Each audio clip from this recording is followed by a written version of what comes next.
Crime is down according to Memphis city leaders, but perception seems to be at odds with the numbers.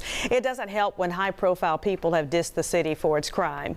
The fear of crime seems to be holding Memphis back. Yeah, so when does perception really create its own reality? Our chief investigator, Jessica Gertler, explains. I'm angry, I'm frustrated, I'm hurt. They shooting everybody. Everybody dying. Is it a crime problem or a perception issue? We feel like we have made considerable progress. There seems to be a disconnect. The crime in Memphis has gotten out of control. Between the fear and the figures. We're turning the ship, and this is a very big ship, but the ship is turning.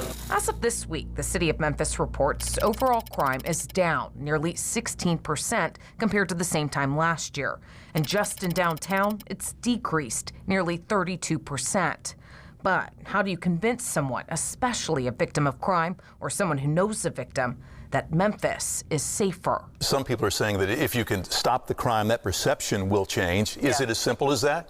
It's not. I think we have to do more of what we're doing today. We have to communicate more. We have to show people, what the numbers are saying. Police Chief C.J. Davis stressed on informed sources this month they're working to curb crime through focused strategy, various operations, federal partnerships, and community support. We had 40, 50, and sometimes 60 car thefts a day. We are not responding to that. That progress, though, seems to be belittled. Doubt, fear blasted on neighborhood apps and social media. And nationally, we saw this in recent weeks. The feds put the spotlight on Memphis with this one. FBI Director Kash Patel called our city the homicide capital of America. The FBI director and an ESPN personality claimed the crime in Memphis is out of control. The people in Memphis is a great sports town, great fans, great people. Yeah. But there's an element there where cats like Jimmy Butler and others don't feel it's the safest environment. When things like that happen, they spread fast, and unfortunately they're unfair in a lot of ways too, because they distill Memphis down to a one-note narrative. David French is the president of Memphis Brand, a nonprofit working to change the city's negative perceptions by elevating, celebrating, and radiating Memphis through various campaigns. Would you say one of your biggest battles right now is perception? I would say that's true, and I would say that's probably true with a lot of city brands. The good news is Memphis is on an amazing trajectory. We've seen some of our highest favorability rankings we've ever seen outside of the city. In fact, he says their latest research shows people who don't live here have a 70% favorable opinion of Memphis. And the more that builds upon itself, we see investment coming in, we see more people moving into Memphis, staying in Memphis. And more visiting the Bluff City. I will tell you, tourism is a very important industry.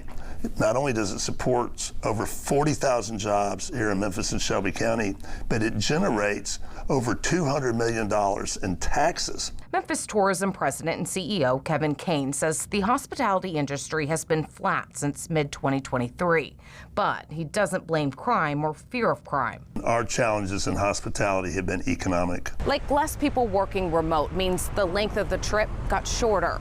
Plus, prices are going up, household budgets are being impacted, and travel is getting cut out. Still, Kane says Memphis is pushing through. Hundreds of millions of dollars are being invested right here in downtown Memphis, like here at the future site of the Brooks Museum. Everybody wants everything to be perfect. I understand that. I'm a lifelong Memphian. I want things to be perfect too. Every city's got their challenges.